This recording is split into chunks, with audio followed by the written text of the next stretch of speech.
današnjo drugo moderatorico tega in predavateljico, lahko rečem, dr. Alenka Kepic-Mohar, glavna urednica Mladinske knjige, tako kot je bilo že povedano, in pa direktorica Cankarjeve založbe. Poslušali oziroma pogovarjali se bomo o tem, kako beremo danes. Izvolite. Zdaj sta par stvari se bo tako lepo povezalo. No. Jaz ne vem, če vas bom tako nasmejala kot Nataša. Ampak in slišala, ravno ko sem stopila noter, je bilo zastavljeno vprašanje, kako pa uredniki izbirajo knjige. Tako da ja, to so kar zanimive stvari in skušala bom z vami podeliti res tudi malo tega založniškega vsakdanjika. Čeprav je tisto, kar nas seveda kar je, tako bom rekla, jedro tudi mojega razmisleka, pa tudi sicer se mi zdi širšega bralnega polja, kulturnega polja, kako se res spreminjamo kot bralci. Kaj res prinaša ta sodobna tehnologija, ki zelo nevede nas spreminja, seveda ne samo kot bralce, ampak tudi kot ljudi. Tako zdelo se je, da nas je nekako, da se je prikradla v naše življenje in danes praktično brez pametnega telefona si skoraj da ne predstavljamo, kako živeti. No. In seveda vse to vpliva ne samo na to, kako poteka pouk v šolah, kako se učenci učijo, ampak tudi na to, kako mi beremo.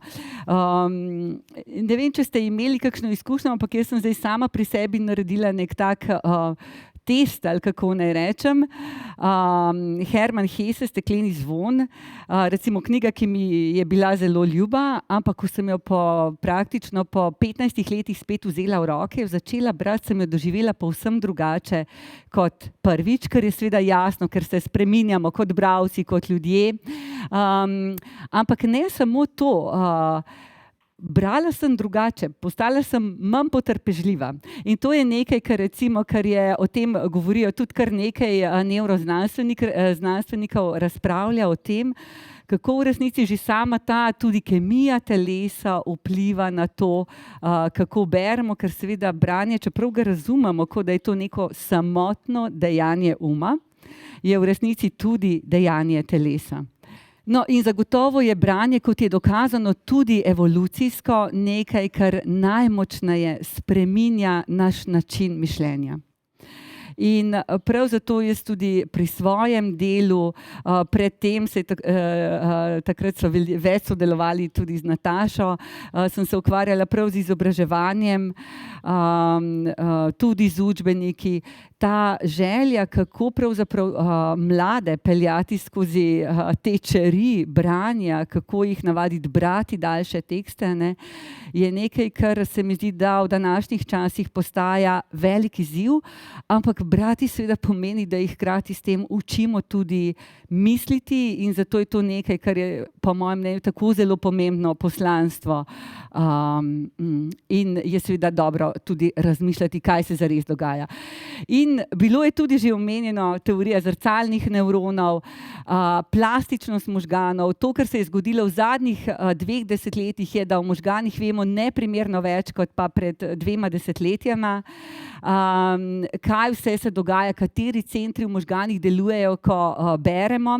Možgani res da predstavljajo le okrog 2% naše telesne mase, porabijo pa seveda precej več energije in beroči možgani, ko se je spremljalo, kaj se dogaja, kako se aktivirajo posamezni centri, so res mojstrovina. Od 200 do 500 milisekundah prepoznajo eno besedo in prav branje je tisto, ki pač najbolj dokazuje, kako zelo so plastični, kako plastični so naši možgani. No in grem malce nazaj, ker to pa je pomembno. In želela sem začeti z eno zgodbo. To je zgodba, ki je bila izziv Ernestu Hemingwayu, ko so mu zastavili vprašanje, ali lahko napiše najkrajšo možno zgodbo. In jo je. In zgodba se je glasila: naprodaj otroški čevlji, nikoli nošeni. In kaj se zgodi v naši glavi, ko to preberemo? Prvo vprašanje,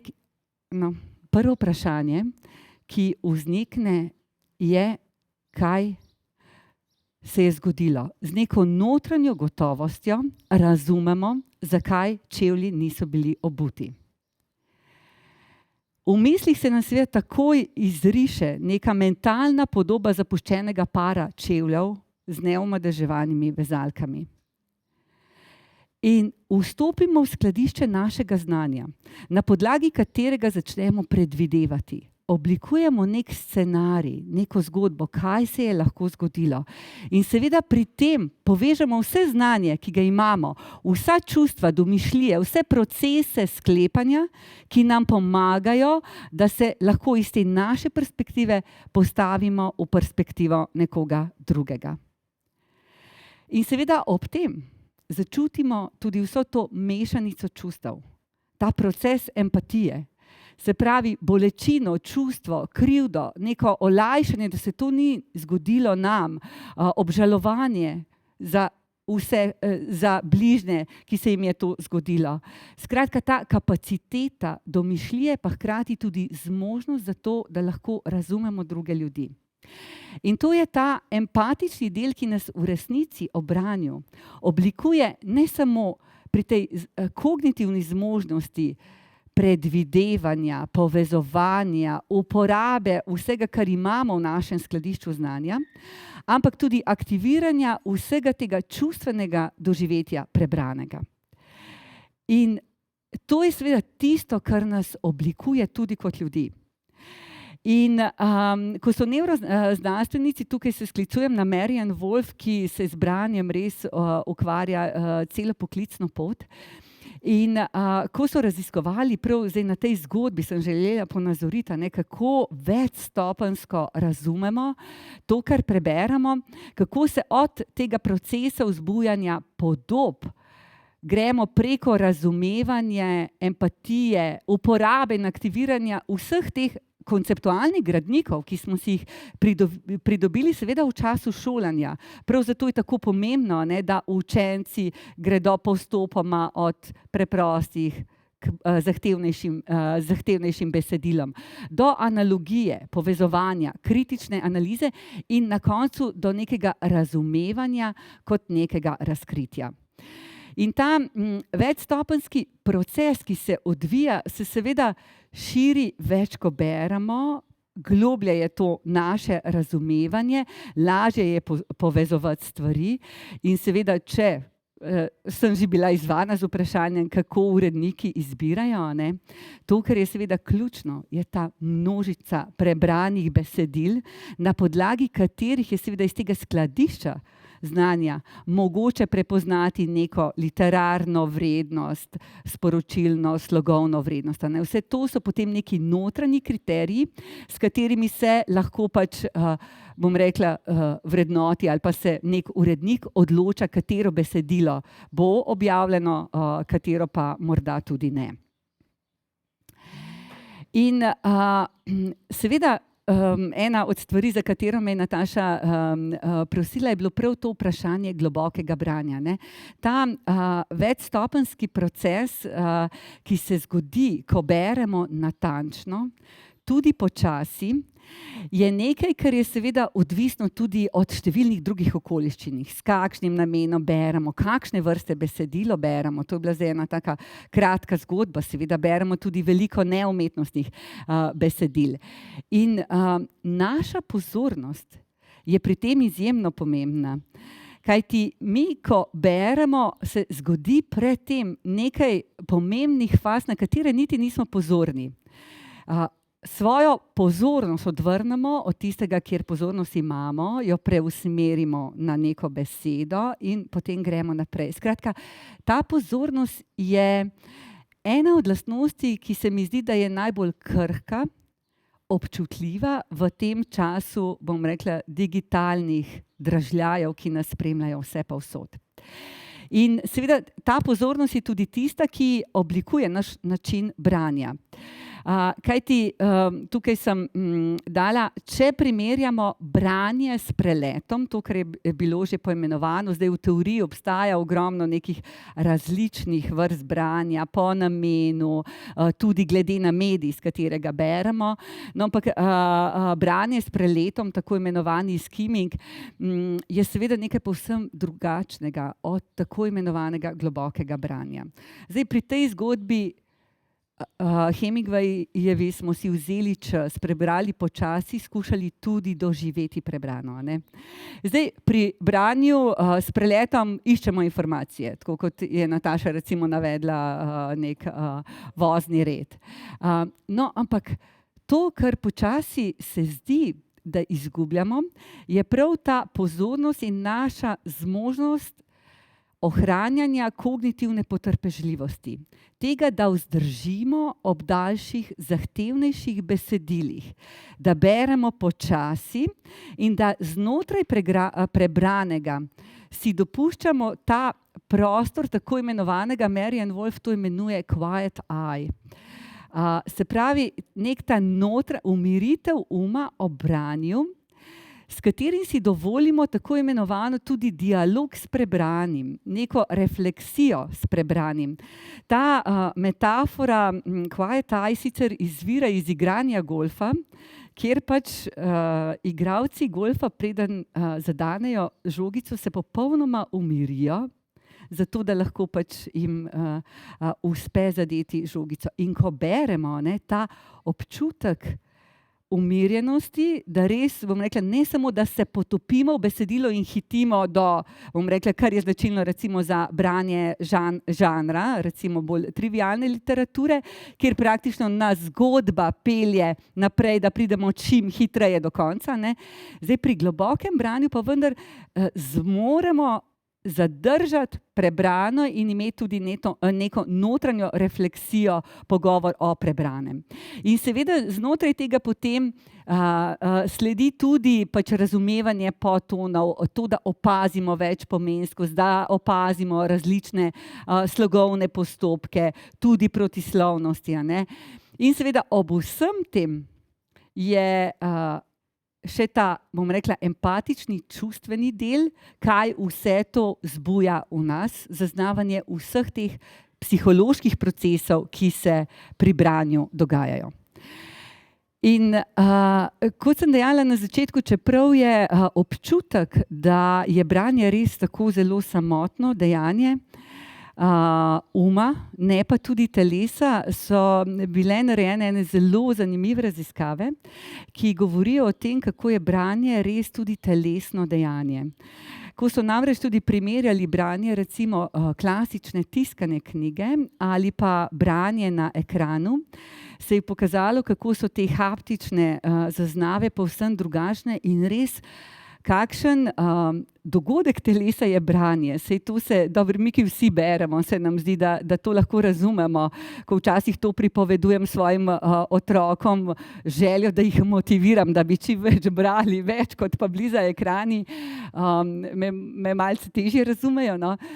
Ampak vsi ti gibi, vsa ta koordinacija oči, ta usklajenost, to je nekaj, kar se telo, kar v resnici seveda privzgojimo, ampak je nekaj, s čimer nam telo pomaga razumeti prebrano.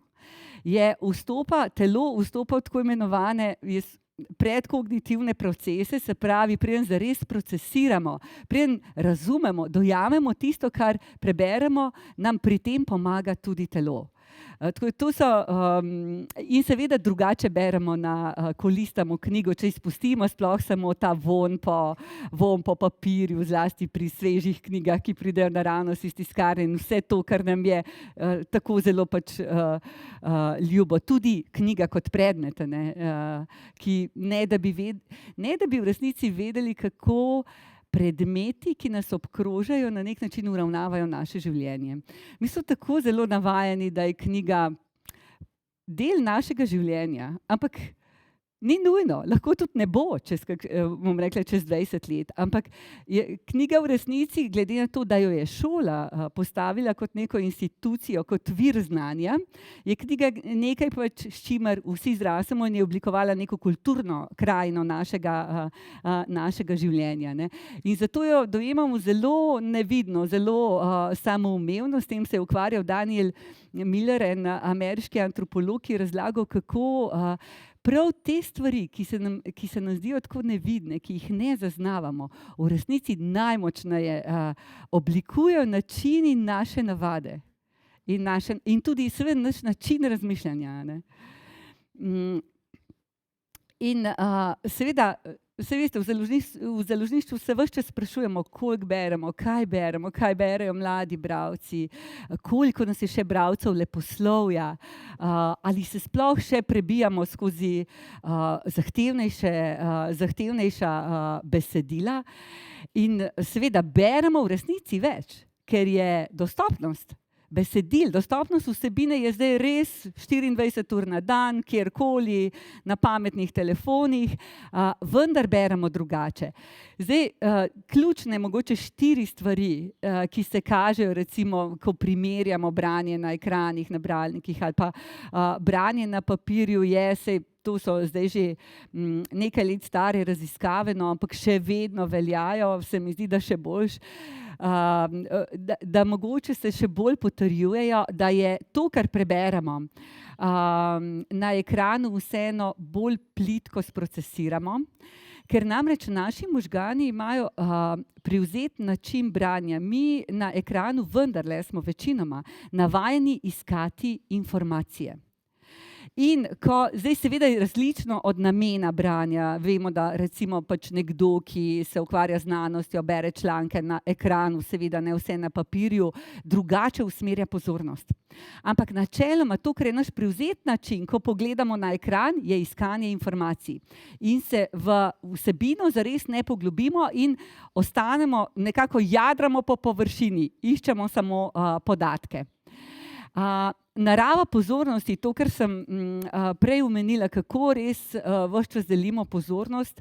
Marian Wolf uporablja en tak zanimiv izraz grasshopper mind, se pravi kobilice, ki ves čas poskakuje, išče neke nove informacije.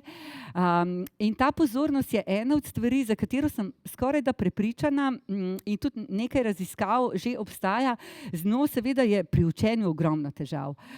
Kako res ohraniti ali pa zadržati pozornost učencev, da se nam, če rečem, da se nam ne izklopijo, tako en tak check-out zelo hitro naredijo. Saj tudi mi sami, ne samo učenci, ne.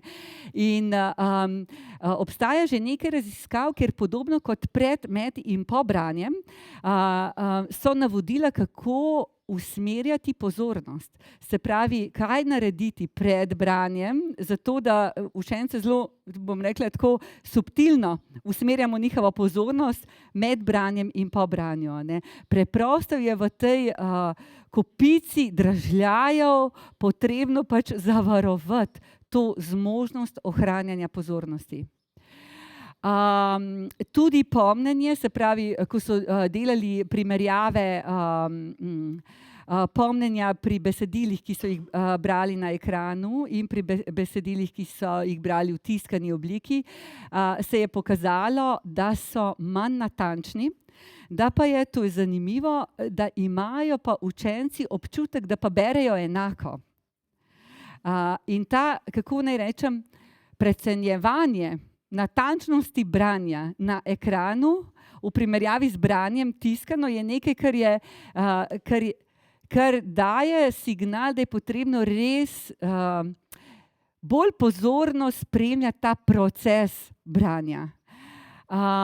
Tudi ritem branja, ta PowerPoint, Naomi Baron recimo govori o tem, ena ameriška raziskovalka branja govori o tem PowerPoint kulturi.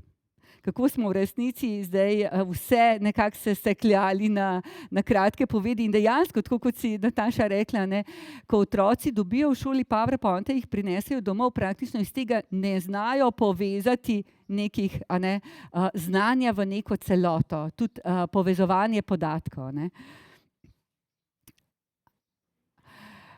Zdaj, o bralni pismenosti v Sloveniji seveda vi veste ogromno, tudi o vseh raziskavah, o katerih se je kar precej razpravljalo. Seveda, mogoče bi opozorila samo na povezanost med bralnimi dosežki in veseljem do branja. To pa se mi zdi ena od stvari, ki je pomembna, namreč le 28% slovenskih učencev zelo rado bere. Zdaj, tukaj jasna je korelacija med dobrim učnim uspehom in prostočasnim branjem. In to veselje do branja pa je nekaj, kar se izgublja. In ravno zdaj sem brala še eno raziskavo, ki je testirala prav slovenske osnovnošolce o medijski krajini in načinu, odnosu do branja, kjer se zanimivo je spremenila še ena stvar, ki pa se mi zdi zelo pomembna. Da otroci brez zadržkov povejo, da je branje brezvezno in da ne berejo.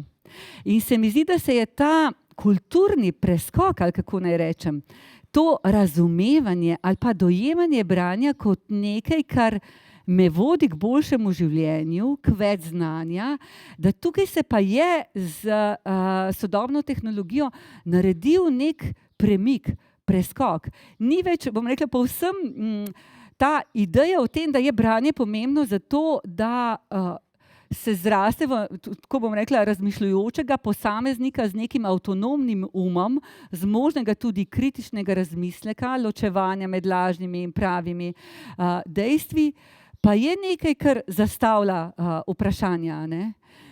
Pa nima v mislih te protipolnega razumevanja digitalni mediji pa tiskana knjiga. Ampak ta res način, kako sprejemamo podatke in ta želja po kritičnem in poglobljenem branju. To pa je nekaj, kar se mi zdi, da se je spremenilo. No, tudi nekaj podatkov, recimo iz tujine pač dokazuje, da dejansko to ni samo, to ni nekaj, kar se dogaja, ti padci bralne pismenosti se seveda ne dogajajo samo v Sloveniji, ampak tudi drugje po svetu. No, in ko razmišljamo o založništvu in vseh knjigah, ki bi jih seveda uredniki radi izdali, in teh je vedno več, kot jih pa lahko, in več, kot bi jih želeli, več, kot jih mogoče tudi bralci želijo imeti. Se je zgodilo zanimivo, da ko je bila Slovenija gostja v Frankfurtu in vsi ste lahko brali, morda bili tudi v Frankfurtu, manifest o poglobljenem branju, ki je v resnici bil na svetovni ravni izjemno odmeven. Tudi ministri Evropske unije so potrdili manifest o globokem branju, o branju na višji ravni. Pa vendarle se zdi, da pa je znotraj našega kulturnega polja ni to ničesar premaknilo. In tukaj je nekaj pač, kjer seveda se sprašujemo, kako vnesti tudi določene ukrepe in v akcijski načrt za razvoj bralne pismenosti in je seveda verjamem, da tudi Andragoški center, prav to sodelovanje se mi zdi različnih, seveda založniški pogled je seveda osnovan tudi na tem, da je potrebno knjige narediti, prodati in tako. Ampak v resnici je moč tega, da se premikajo stvari na celotnem kulturnem in knjižnem polju, pa je velika. In to, kar je ključno, je seveda, da se tukaj povežemo v tem pomenu res, kakšna naj bi bila slovenska družba v prihodnosti. Ne? Če se samo spomnimo nazaj na to Hemingwayovo kratko zgodbo, ne? Kaj vse lahko zgrešijo otroci, ki ne bodo že kot majhni brali tovrstnih zgodb in kako se tudi čustveno oblikujejo z branjem leposlovja. Ne? In to v resnici oblikuje družbo tudi kot celoto in družbo, v kateri pač bomo živeli v prihodnosti. No, mi pa seveda moramo izhajati malce tudi iz statistike, kaj tisto, kar pa se bere, to ne samo, da je pač nekaj, kar potem daje neke smernice, ampak to, kar je mene zanimalo, je recimo prav tukaj zvrsti branja. Kaj se je največ bralo? In pa knjiga, ki je bila v letu 2023 najuspešnejša, je knjiga mladega zdravnika Davida Zupančiča, Znanost mirnega življenja. In druga, Življenje v sivi coni, ki jo je izdal pa 1 leto pred tem in pač tematizira COVID. Potem A-ideja, Klemen Selakovič. Klemen Selakovič je podcaster, pač eden najbolj poslušanih avtorjev podcastov. Miha Šalehar, Notranji pir. Skratka, če si pogledamo na spletni prižnici, Martin Golob. Skratka, to so knjige, ki recimo, za katere so se ljudje odločili, da jih bodo imeli na svoji knjižni polici. In to, kar je zanimivo, je, da v resnici, vsaj bom rekla tale prvi del, ne vsi pravzaprav, imajo izjemno močno bazo sledilcev na družbenih omrežjih. To kaže, kako močno v resnici to vpliva tudi nek bralski okus. Pa ne samo okus, dostopnost ali pa poudarek informacije o tem, da ta knjiga je pa nekaj, kar jaz moram prebrati. No, in še en zanimiv poudarek, ki se mi, mislim, to, kar sem jaz iskala tukaj, je bilo seveda leposlovje za odrasle. Leposlovje za odrasle, ki je v resnici skalpelje, imamo Triglav moj dom, ki je kriminalka, Tadej Golob. No in to pa je še ena zanimiva ugotovitev je, da domače avtorje pa vseeno radi beremo. Da domači avtorji pa so, saj tudi ostali avtorji, da vseeno to, kar nas zanima, je ta neka osebna zgodba. Osebna zgodba in seveda to, s čimer nas ti avtorji nagovarjajo, vseeno izhaja iz nekega našega kulturnega okolja, ali kako bi rekla, iz nekega kulturnega okolja, ki nas vseeno mogoče nagovarja drugače in bolj kot pa drugi avtorji. No, zanimivo tudi otroška literatura, Mali princ, edini, se pravi klasika, prevodna, pri čemer je pa bil jubilej v lanskem letu, kar je tudi malce vplivalo na to. No in potem sem to primerjala z lestvico največkrat izposojenih knjig v knjižnicah, kjer pa v resnici smo, bom rekla, tako to, kar se tukaj še pojavi, je Fairy Lajnšček, potem Julia Donaldson, ki je recimo med temi slikanicami otroškimi pa res, bom rekla, zverjašček, zelo, zelo priljubljena in nekaj šolskega branja. Zgodbe Svetega pisma, stare grške bajke, recimo. No, imamo tudi nekaj zelo, bom rekla, aktualnega, kjer je spet neko odziv na aktualno dogajanje.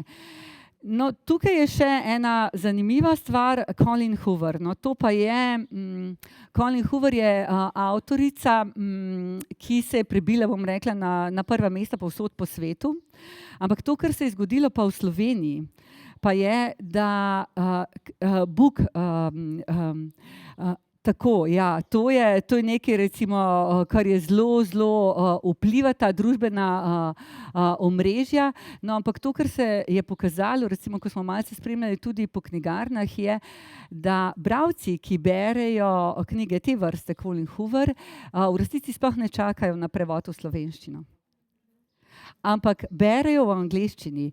To pa je tudi ena izjemno pomembna sprememba, ki se je zgodila, zdaj, ko smo primerjali malce tudi rast, ali pa bom rekla, prodajo knjig v angleščini, govorimo o leposlovju, recimo fantazijski žanr, to je nekaj, kar mladina bere v angleščini. Niti ne čakajo na to, da bi naredili prevod, ker ga seveda traja nekaj časa, da je ta prevod pač ustrezen in to je, bom rekla, rast je v zadnjih 3 letih s 13% na 20%. Se pravi, se bere v 20% prodanih knjig v angleščini. recimo. Kar je nekaj, kar seveda pa zastavlja pa širše vprašanja, ne. Tukaj pa gre za vprašanje jezika, vprašanje tudi sistemske podpore države. Saj vemo, vsi ti velikani, Netflix, Voyo in tako, tukaj povsod seveda se tudi postavlja vprašanje slovenskih podnapisov, ne. Ampak pri knjigah gre pa res za, gre pa za veliko več, ker gre namreč tudi za celoten mehanizem, recimo konkretno pri prevodnih knjigah, prevajalcev, ki v resnici saj ne bodo imeli več česa prevajati. In s prevodi počasi izgubljamo tudi, bom rekla, obnavljanje ali pa bogatenje jezika. In to je, zdaj, če pogledamo z založniškega vidika, ne, seveda lažje je kupiti knjigo, jo prodati v angleščini, pa saj sploh ne bodo več rabili knjigarn, ker je ta spletna dostava tako zelo hitra, ne. In tukaj pa je nekaj sistemskih vprašanj, s tem se seveda soočajo vsi mali trgi, tudi v Frankfurtu. V lanskem letu, ko je bila Slovenija gostja, je bilo kar nekaj odprtih okroglih miz na to temo, kako res na majhnih trgih zavarovati slovenski prostor, ne. In to, kar je zanimivo, je seveda, da mladi, kar je odlično, da tako zelo dobro govorijo angleško, ne. Ampak vendar je način razumevanja drugačen, če berejo v pač jeziku, v katerem so, bom rekla, zrasli. In ja, še ena pomembna stvar, tukaj sem zastavila nekaj pač takih ključnih vprašanj. Ne samo preboj, pač, če rečem temu tako, branja v angleščini, kako res drugače, kako se spreminjajo tudi zvrsti. Recimo, ko smo spremljali tudi knjižno produkcijo pa branje, se kaže, kako nekatere zvrsti knjig preprosto postajajo nepotrebne. Vemo, da pred časom so recimo z naših knjižnih polic izginili leksikoni, Enciklopedija Slovenije, saj se spomnite, vsi smo imeli, bom rekla, take dolge police s knjigami, a ne. Zdaj praktično knjig te vrste jih ni več. Mladinske, mi sicer izdajamo še nekaj, recimo, povem en primer, predlani smo naredili novo izdajo, mislim, da je bilo Presežniki sveta, Karel in Marjeta Natek. To je bila knjiga, ki je izšla pred 10 leti in potem smo se odločili, da bomo naredili pač novo izdajo tudi za člane sveta knjige. Avtor je v tem času naredil eno potovanje okrog sveta, skratka imel je ogromno novih podatkov, in smo se odločili, da bomo naredili to knjigo. 2 stvari sta se zgodili. Knjigo smo morali narediti precej drugače, ker namreč, če smo prvo izdajo naredili tako, da je bila majhna slika, pa veliko besedila, kaj je bilo zdaj? Ogromno vizualnega, velike fotografije, krasne fotografije, shematski prikazi, grafi, preglednice in besedila v, tako bom rekla, kratkih odstavkih. To spremljamo tudi, naredili smo eno raziskavo, kaj se dogaja v učbenikih za otroke, a ne? Isto. Vse je vizualno, postajamo takšna vizualna generacija, ne?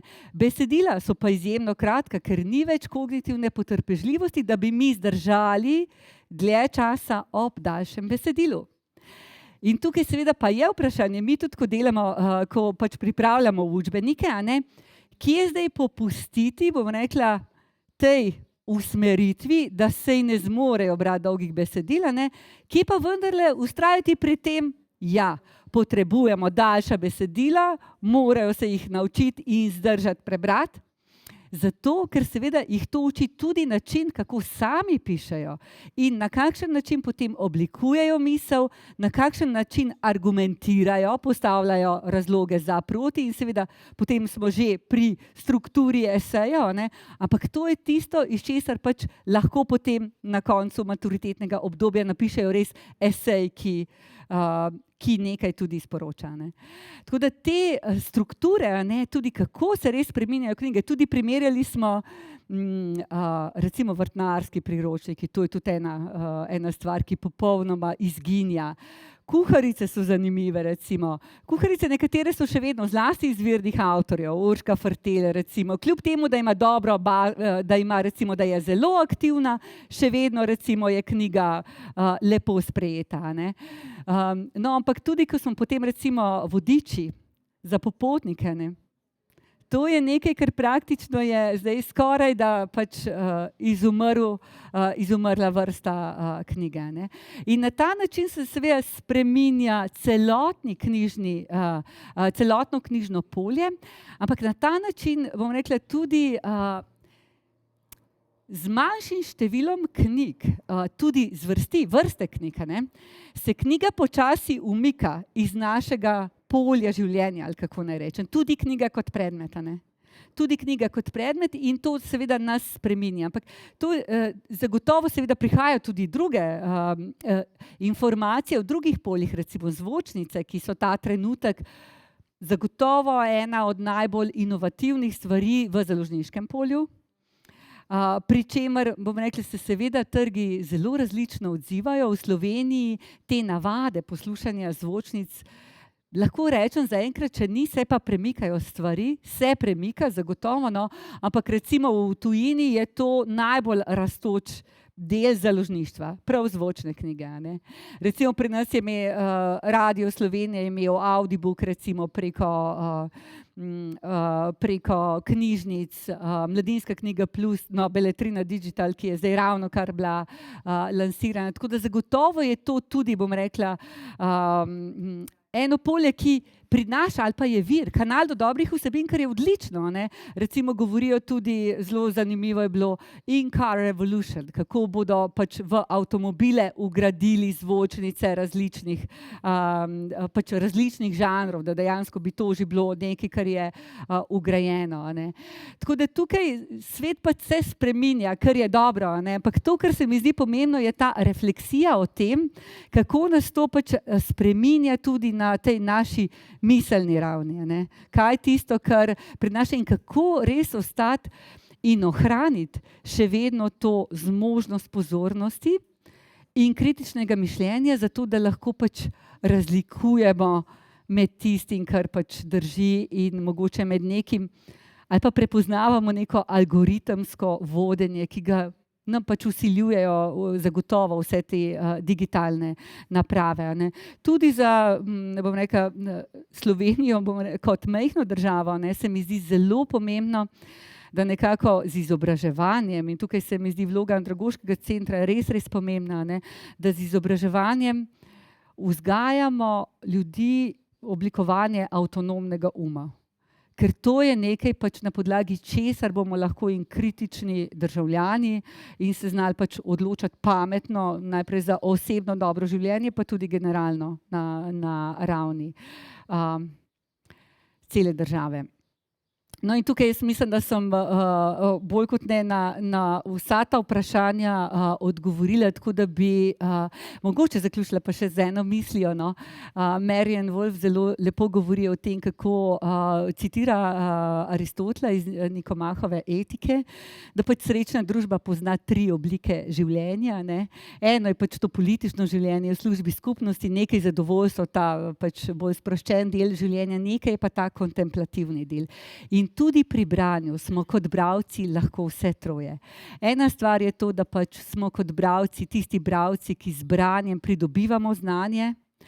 Druga je ta, da pri branju preprosto, sproščeno uživamo, se potapljamo v zgodbe drugih ljudi. In tretja je pa seveda ta, da je branje lahko tudi neke vrste meditacija, refleksija, neka kontemplacija, ker je pač povsem intimno zatočišče za našo dušo. In to si pač želim, da bi bilo nekaj, kar bi branje prinašalo. Ker ja, branje je arena naših misli, spreminja naše življenje in življenje spreminja naše branje.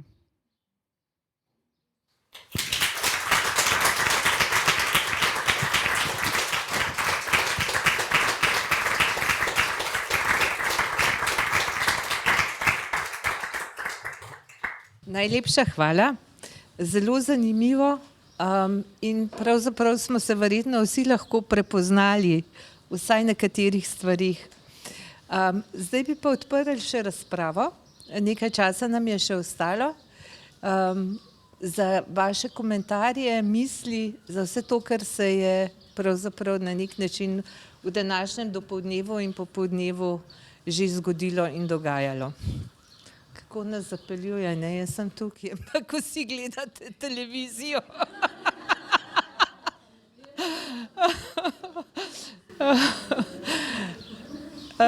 Bi kdo kaj povedal?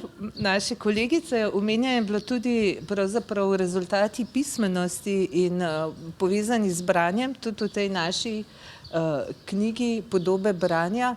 Ester Možina pravzaprav razgrne zelo, pravzaprav bom rekla tako, ne da bi se zgražala, ampak žalostno statistiko.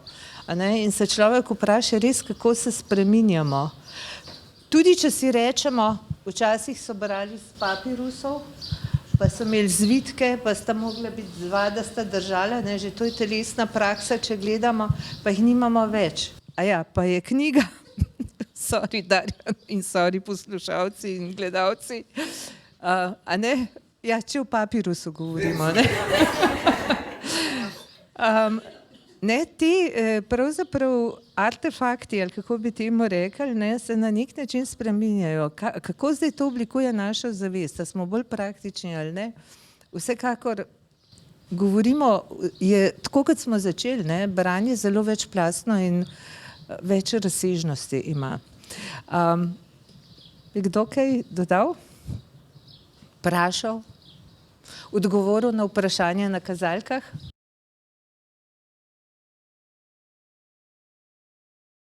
Se ne, da bi hotela biti icebreaker za tišino, ampak se mi je spet porajala ena kupica enih misli. Hvala lepa za te dve uvodni predavanji v tem drugem delu. Res kar pomembno, da se jih zavedamo, enih resnic ali pa dejstev. Nekaj, kar je zadnja govornica pravzaprav vzbudila v meni, je pa razmišljanje, ki je povezano s tem našim vsakdanom, pa seveda tudi z načrtovanjem politike, ker je to tisto, kar je ključno. To je naš davkoplačevalski denar in se mi zdi, da moramo za to skrbeti za državljane modro, pa na tak način, da imamo na nek način dovolj spodbud, da gremo dalje od teh rezultatov, s katerimi nismo zadovoljni. Ampak tukaj se seveda spotaknemo ob eno kupico enih, bom rekla, vpetih družbenih dogajanj, kjer si lahko postavljamo množico enih vprašanj, zakaj. Potem pa seveda sklepamo, tako kot je ena od govornic povedala, ko imamo napisana pravzaprav neke opisne podobe, neke zgodbe, si potem naši možgani namislijo neke resnice okrog tega. Vprašanje, kaj pravzaprav za tem je. Vsi imamo pravzaprav lahko 1000 odgovorov, ampak nekaj, kar mene pravzaprav tako v resnici najbolj žuli, mogoče kot pedagoginjo, pa pol kot andragoginjo, je to. Veliko smo govorili o pozornosti. Pozornost je povezana najbrž tudi z množico vtisov. Eni podatki kažejo, da smo pred 50 leti dobili toliko informacij, kot ti danes v enem dnevu, v enem mesecu. In verjetno, da so tudi neke oblike motilci pozornosti in se tega v resnici ne zavedamo dovolj dobro, ampak vzgoja te pozornosti je najbrž zapeljana v najbolj nežno obdobje življenja. In tam odigrajo starši najbolj pomembno vlogo. Ali dozirajo, predozirajo število vtisov, ali vztrajajo na tem, da otroci dokončajo neko aktivnost in tako naprej. Ampak ne bi šla tako daleč. Nekaj, kar se mi je pa porodilo zdaj vzporedno, zadnjič sem bila na enem webinarju OECD-ja, kjer so se pogovarjali oziroma v zaključku enega dela študije na temo krepitve emocionalnih spretnosti, čustvenih, o katerih smo danes kar precej govorili in so povezane tudi z branjem. In tam so povedali eno tako, bom rekla, pomembno resnico. Meni se je kar vtisnila in to je ta, Andreja Šlajharja več ali manj v tej dvorani vsi poznate, in je rekel, da v resnici so ugotovili, da imajo večji vpliv na ljudi politiki oziroma misli, ki jih izgovorijo politiki kot strokovnjaki. Mene je zaskrbelo. Ampak je pa to seveda priložnost, ki jo je pomembno izkoristiti. Tako da apel za vse tiste, ki načrtujete motivacijo in spodbujanje seveda in tole aktivnost dvigovanja, zavedanja, kako pomembno je branje, učenje in še kaj drugega povezano s tem, se mi zdi, da je mogoče dobro pripeti na glasove politikov. Če bi le razumeli, zdaj bom pa malo kruta, kako pomembno je to za narod, za njegov razvoj, ohranjanje kulture in seveda tudi bralne kulture. Hvala lepa.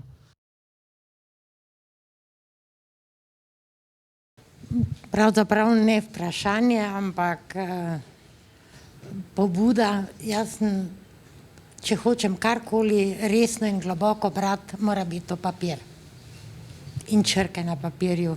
In velikokrat to, kar smo danes poslušali, če bi jaz imela predavanje na papirju, bi se vsedla in to v miru doma prečitala, si počrtala tiste stvari, ki se mi zdijo pomembne, poiskala dodatno literaturo.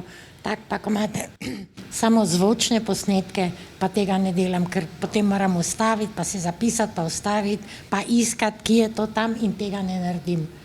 Ne vem, verjetno tehnologija omogoča, da vi te posnetke pretvorite v besedila, ki si jih človek lahko natisne in prebere. Še kdo? Ester, no. Lep pozdrav vsem skupaj. Jaz bi se rada najprej zahvalila pravzaprav kolegicam, ki so tako na hitro povzele to pobudo in dale poudarek na branje tega andragoškega kolokvija.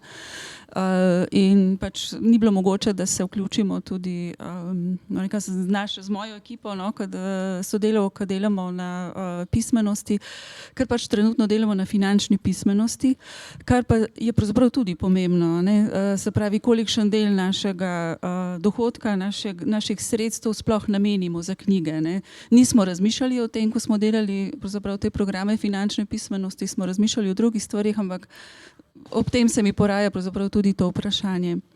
Zdaj, veliko ste povedali o branju in prav se mi zdi, da je končno branje dobilo to osrednje pomembno mesto.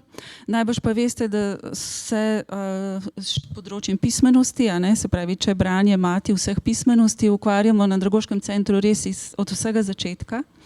Se pravi, v bistvu je bila Olga tista, tukaj sem vesela, da si z nami, pa potem od zunaj Andragoškega centra verjetno tudi Jana Krajnc, ki se je v resnici prva začela ukvarjati s pismenostjo odraslih in opozarjati na to, da tukaj nekaj šepa. In seveda v 80-ih letih je bila izsmejana in ni bila slišana. Pa tudi skozi vsa 90-ta leta smo nekako bili, ne vem, kako se je na nas gledalo na Andragoškem centru, ampak da se ukvarjamo z manj pomembnim področjem izobraževanja odraslih. Verjetno sta šele te mednarodne primerjave, se pravi prva raziskava leta 2000, pa potem tudi PIAK, pokazali, da pravzaprav delamo na tem področju, ampak da vendarle ne dosegamo pravih učinkov. Se pravi, vprašanje današnjega kolokvija je med drugim, pa tudi tega priročnika, kako vpeljati več branja v izobraževanje odraslih. Ne samo v programe pismenosti, kjer je razumljivo, da pravzaprav je ena od osnovnih spretnosti tudi branje, ampak tudi v druge programe izobraževanja odraslih, če ugotavljamo, da je stanje takšno, kot je. Se pravi, da v bistvu zaostajamo za drugimi, da mislim, za mene je bilo tako zelo neprijetna informacija ta, da 30% staršev slovenskih bere redno svojim otrokom v primerjavi recimo z Norvežani, kjer več kot 90% staršev redno bere svojim otrokom. To je tako neverjetno pravzaprav za današnji čas in jaz upam, da je samo metodologija raziskave bila popolnoma napačna in da je stanje pravzaprav drugačno. Torej, zaradi tega, ker se nam zdi, da vendarle ostajamo s tem področjem pismenosti na nekih marginah, smo se lotili in se na Andragoškem centru vključujemo recimo v kampanje, kot je Nacionalni mesec skupnega branja, kjer se postopoma vključuje tudi vse več izobraževalnih organizacij za odrasle. V začetku je bilo bolj to, bomo rekla, akcija knjižnic, splošnih in drugih in šol in tako naprej. Potem recimo na spletno stran smo tudi dali to, kar bo rekla, je začela pri nas Livija delati, se pravi družinsko pismenost, ta poudarek, ki ste ga danes dali tudi že večkrat, da pravzaprav je družina topla greda pismenosti in da pravzaprav, če zmorejo, bi morali starši to toplo gredo pravzaprav nekako negovati, kaj pa če ne zmorejo. In tukaj seveda smo izobraževalci odraslih, imamo to pomembno vlogo, da lahko vključujemo in poskušamo staršem dopovedati, kako pomembna je njihova vloga in še pred vstopom v šolo pravzaprav starše opolnomočimo, da opravijo svojo vlogo in otroci lahko z neko drugo samozavestjo vstopijo potem v šolski sistem, ki pa pri nas še vedno ne kompenzira teh razlik, s katerimi se otroci vstopajo v šolo. To so pravzaprav neke resnice, ki so jih pokazale mednarodne raziskave in jih še nismo presegli. Danes je bilo veliko lepega rečeno o branju, tako da jaz ne želim tega skaliti, sploh ne.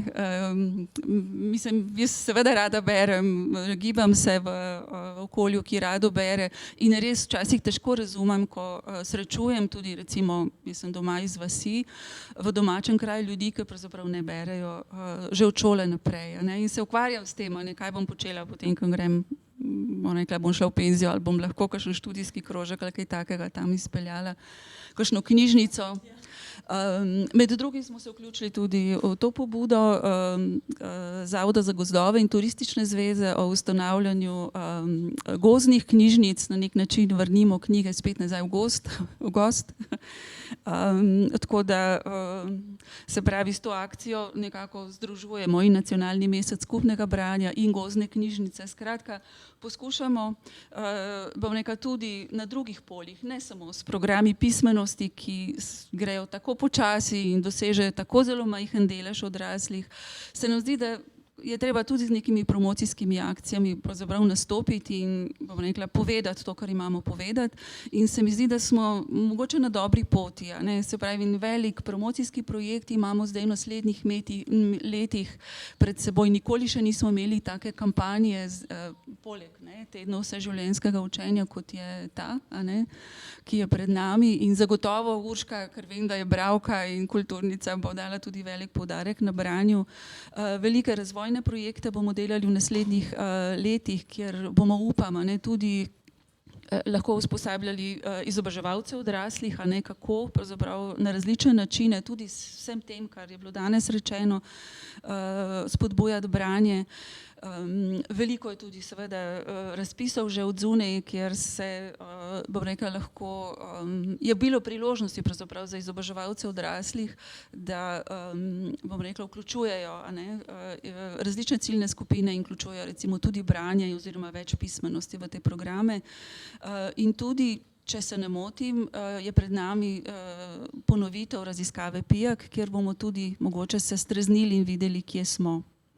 Ampak vseeno, zdaj ta sprehod 30 let, več kot 30 let sem jaz na Andragoškem centru, nekako na področje pismenosti me je peljala Olga, pa me vseeno, Olga, zanima, kaj si misliš, kaj smo v teh 30 letih pa vendarle premaknili na bolje. Kaj nam je ušlo, ampak kaj smo pa v resnici premaknili na bolje? Smisla, da me imaš rada, pa da me ne boš nič vprašala. Vse te imamo, ampak take priložnosti. Zdaj, nagnjeni smo Slovenci k temu, da vidimo samo negativne plati, in temu bi se rada izognila.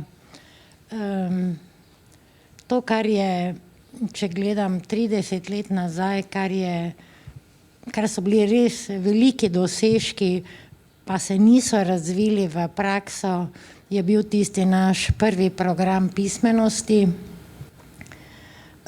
Takrat so ga še morali potrditi, mislim, da na Zavodu za šolstvo, kot enakovreden del kot del programa, ki ga priznavajo tudi odraslim, ki se vključujejo v osnovno šolo za odrasle. In sicer je bil to prvi javno veljavni program in odrasli, ki so ga uspešno končali, jim ni bilo treba delati slovenščine. Slovenščine pa dela matematike. Pa dela matematike. To je bil en takšen prvi uspeh in da prva leta so ljudske univerze pravzaprav to kar uporabljale. Potem drugi tak premik v glavah, ker to je najbolj grozno, je bil ta program za razvoj pismenosti zaposlenih, poimenovali smo ga UŽMDM, moje delovno mesto. In takrat smo pa potem segli malo više in smo rekli, da se v 7., 8. in 9. razredu tisti, ki končajo ta program, jim ni treba opravljati potem v osnovni šoli slovenščine, matematike in naravoslovja. In najprej je bil ping-pong, ker je strokovni svet za splošno izobraževanje rekel, da to ni njegova pristojnost. Potem smo morali dobiti tolmačenje zakonodajne službe in so potem to morali narediti. In še zdaj se spomnim doktorja Murša, kako je rekel: Olga, nehaj se, veš, da to je nemogoče, tega ne boste naredili, pa smo. To so in v tistem prvem programu je še nekaj zelo pomembnega. Slovenščino in matematiko so lahko učili neslavisti in ne matematiki. Imeli so pri nas sicer daljše usposabljanje, ne vem koliko, kar več ur je imel ta program.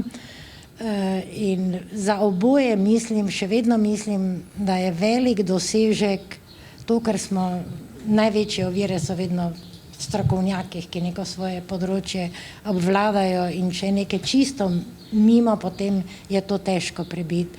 Žal se pa to ni nekako prijelo v praksi. Pa tu ne moramo kriviti politike, da to ni šlo, ali pa recimo v manjši meri, ker ti programi niso prišli v javno službo, ker če bi bili v javni službi, potem bi to teklo naprej, ker pa niso v javni službi in jaz verjamem izvajalcem, težko je dobiti ljudi, ki bi se vključili v ta program, normalno, ker to so tako imenovani neaktivni odrasli in to je zelo težka naloga. Ampak zato imamo javno službo, da to težko nalogo opravi in da je mnogo lažje organizirati in pripraviti ljudi, da se vključijo v neke programe, kjer pravzaprav zadovoljujejo svoje potrebe po zabavi, po druženju, ne pa te stvari. To je mogoče taka dva velika dosežka, no te raziskave mednarodne, to je zelo pomembno. Zdaj pa, ko si že omenila finančna pismenost, se mi pa zdi in se vedno malo jezim, ko pride iz Evrope pa taka pismenost, pa taka pismenost, pa taka pismenost, se mi zdi, da je to vse bolj namenjeno biznisu, dejansko pa tako, kot sta danes obe predavateljice povedala, najprej moramo znati brati in to dobro brati. In tu bi morali začeti, ker brez tega nam tudi finančna pismenost, pa medijska pismenost, pa zdravstvena pismenost, pa ne vem kaj, če pa ne bere, pa ne ve, kaj bere. Še kdo? Zdaj smo pri koncu, mogoče samo še to, res je, kot pravi Olga, nekdo, ki predtem je zelo pomembno tudi kritično mišljenje, kritično branje. In to so, bi rekla, verjetno neke strategije, tudi spretnosti, ampak jaz bi rekla, kar ustreza izraz zmožnosti, ki so sestavljene, da to zmoremo. In v to moramo biti postavljeni. Ema je prej govorila o tem dialogu, o tem, da mi razmišljamo, tudi obe, Nataša in Alenka, obe sta govorili o poglobljenem branju. Poglobljeno branje je nekaj, kar je res, zdaj, ko si dober bralec, si ne predstavljaš, da bi bral poglobljeno. Že ta tekst, Nataša, ki si nam ga dala, je mene zapeljal v to, da sem se vračala. Ne? Koliko je tega vračanja nazaj? Ko si poskušaš, ne moreš digitalno prebrati, enostavno se moraš ustaviti in se vrniti nazaj. Prebereš še enkrat stavek, prebereš besedo. Razširja se ti obzorje, če smem podeliti še eno svojo osebno zadnjo izkušnjo z branjem. Če ste opazili na našem hodniku, to bi tudi rada, bi rekla, poudarila. Mislim, da je bila to ravno Esterina ideja, če se ne motim, ne? Smo si naredili, ja, prirasla v skupno, ampak zunaj na hodniku lahko vidite polico, čist navadna polica, pravzaprav naša kolegica Nina, ki je zdaj ni več z nami, jo je predelala v eno tako lepo pravzaprav polico, drugače je bila to ena odrabljena omara. In zdaj prinašamo sodelavci knjige na te police in si jih sposojamo. Torej, knjige so tam. Jaz sem jih že kar nekaj prebrala z teh polic in ta zadnja, ki sem jo prebrala, je bila Dora in Minotavor od Dore Maar. Ta knjiga me je zelo nagovorila, ker je pač nek osebni dnevnik. Drakulič jo je prevedla oziroma tudi pove, kako je nastajala. Ne bom vam vsega povedala, tisti, ki še niste brali. Tisti, ki ste že brali, veste, o čem govorim. Ampak, ko sem brala to knjigo, si nisem mogla kaj, da ne bi šla gledati vseh teh fotografij, ki so na internetu. O Dori Maar, o Picassu, o njunih prijateljih. Ker ko Dora piše o njih, to smo se tudi zjutraj že pogovarjali, so to neke osebe, imajo obraz, ga nimajo, predstavljaš si tega tako, onega tako in potem greš na internet in pogledaš fotografije. In se ti zgodi nekaj drugega. Ampak kaj hočem povedati? Ne? Z vso to tehniko, tehnologijo, seveda so na mene stvari tudi bolj dostopne. Poslušala sem prevajalca, kaj je že ta, Aleš Berger, ko je pravil, on je pač zdaj že v letih gospod, veliko je že prevedel, veliko razmislil, ko je v enem intervjuju pravi, kako je pravzaprav izgledalo prevajanje nekdaj in kako izgleda danes. Ne?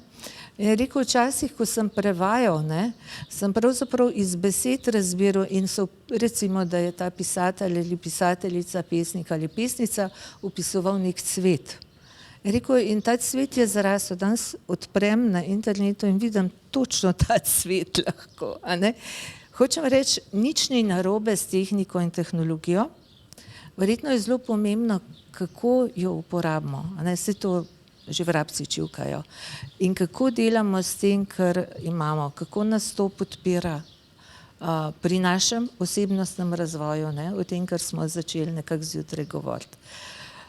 Tako da zdaj smo pa točno v buri, če bi kdo še kdaj kaj povedal, rekel, lahko poveste, imate še nekaj minut časa, sicer pa vam želim dobro branje in pa veselo in bi rekla branje z užitkom. Ja, samo še lepa zahvala tehnikom. Sami fantje, ne vem, čuden, ponavadi so punce delajo, danes izjemoma, kaj jih ni bilo. Hvala lepa, da je vse tako teklo, hvala vsem, ki ste nas spremljali nadaljavo. Ostanite še malo poklepetejmo na temo branja ali kakršnokoli drugo temo. Vabljeni še enkrat na ogled razstave. Še enkrat hvala Nataliji za organizacijo vsega. Tudi mislim, da Tamara, ki je naredila svojo idejo, nam jo postavila, naredila eno tako prijetno vzdušje danes, da smo se vsi, mislim, da tudi zaradi tega ji prenesi pohvalo dobro počutili. Skratka, lepa hvala za vašo udeležbo, naj gre beseda naprej. Hvala lepa, evo, glavni urednici, ki si je vzela čas, sem jo snela, tako da je pretekla, pa najbrž bo odtekla, za ta premislek in za res pomembne stvari, o katerih mogoče vemo premalo, pa nam odprejo nov pogled. In hvala vsem, ki boste rešili anketo in nam sporočili, kakšen se vam je zdel naš današnji dogodek. Hvala in srečno.